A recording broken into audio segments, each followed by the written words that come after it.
Hurmatli obunachilar, Mexan zatida 20 sotiylik obyektimiz chiqibdi. Yo'l ustida joylashgan. Zapravka bo'lib ishlab turibdi. Lekin buni zapravka emas, kottej qilib qursa yoki bo'lmasa dom qilib qursa, lokatsiyasi juda zo'r joy.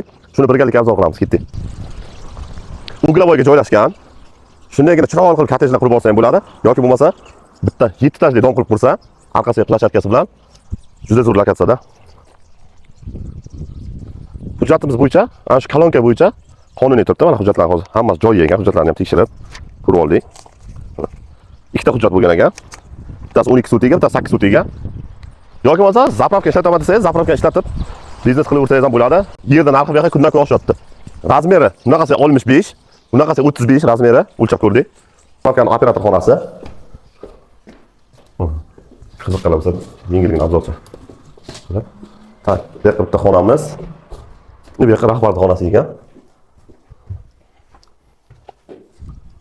Yerimiz devor eq ham bularga tegishli ekan, hujjatlar bor ekan.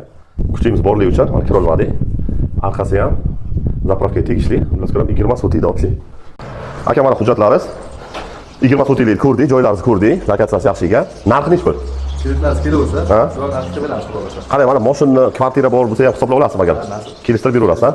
Hurmatli obunachilar, narxi kelishilgan holda egalar nomerini tayyorlab ketamiz. Real nomerga real qilib berib, pastdagi nomerlarga bemalol telefon qilaveringlar.